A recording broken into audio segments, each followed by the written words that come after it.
Good morning, everyone. So I'm doing this on my own because it's so wet the kids didn't want to come out today. So I'm just going to make a start. So we're reading Stuck Like Glue. Hello! I got one helper anyway. So we got Benjamin, sit up nicely so everyone can see you. So it's me and Benjamin today. Right, Stuck Like Glue. Hello! Oh my! Okay, there's three of us now. Okay, Benjamin, come out now. That's it, sit up straight. Okay, Stuck Like Glue. So the gang is back. It's wild today. Proper wet and windy. Yeah. John's got a barbecue outside and the cover just lifted up and took off like a parachute. Thankfully we got it. So that's in the garage now. What if we didn't get it? Well, then we didn't get it. We'd have to go running around the street trying to catch it. No, then we would hold on to it, but then we'll fly into the air. Like a parachute. Right, Stuck Like Glue. We are reading 1 Peter 3 verse 8, which is in the... New Testament! Why? It's in the New Testament. And it says, all of you should live together in peace. Try to understand each other. Love each other as brothers. Be kind and humble. What do you think? Is coral a rock or a plant? Plant! Good work. Actually, it's an animal! And that piece of coral you see is made up of hundreds, even thousands of individual coral called polyps, all living together. The polyp itself is soft. It takes calcium from the seawater and uses it to make a hard outer skeleton around itself. As thousands of polyps join together, they form an outer skeleton that gives coral its rocky appearance. In addition to all those polyps living together, reefs of coral are home to hundreds, even thousands, of different creatures. Of living creatures. Yeah. The coral offers them, what does coral give living creatures, do you think? Food. Yeah. Shelter. Yes. And Why do you need shelter from the water? You're in the water. you need shelter from predators. Predators. Yeah. And a place to lay their eggs.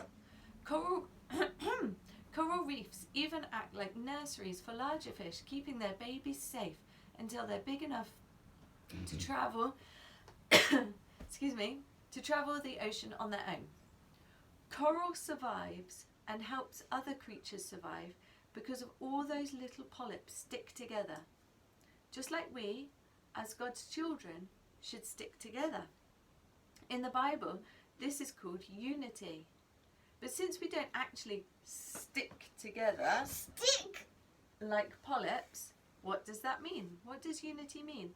1 Peter 3 verse 8 gives us some clues. It means we put ourselves in other people's shoes and try to understand Other people's shoes? what they've been thinking or feeling. How So it means you put yourself in their place and try and understand how they're feeling and what they're thinking. I really did think you meant people shrinking, going into each other's shoes, but then get squashed because people put their shoes on. Right. You know, we can't actually get into each other's shoes. Your shoes wouldn't fit me anyway. My shoes fit Eliana, scarily enough. She keeps stealing them. So anyway, it means putting yourself in their position. So if someone's upset about something, but you don't understand why, try and put yourself in their position and help to understand why, and that means you can help them better, don't you think? Mm-hmm. Yeah. I think today's going to be fun. Yeah. It means being kind and humble, not thinking we're better than anyone else. And most of all, it means we love each other in good times and tough times, and especially when we disagree with someone. Because we stick together, we can do great things for our God. Who would like to read the prayer? Me. In the blue. Lord, teach me how to live and work with all those who love you.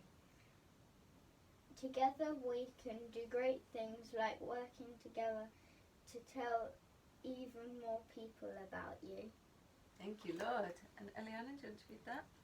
Australia is home to the world's largest coral reef, the Great Barrier Reef. It's made up of at least 2,900 smaller reefs and stretches more than 1,600 miles across. It's so huge that astronauts can see it from outer space. That's amazing. So, That is how great. the sad thing is at the moment with social distancing and stuff is that we can't stick together. We can't meet up together as much as a group. But it does mean we can still pray for each other, message each other, phone each other, text each other. We can still be involved in each other's lives, but unfortunately we just can't physically be all together at the same time. But pray for each other. That's the greatest thing you can do right now. So keep going. I think I'm going to have an incredibly interesting day today and have fun, okay?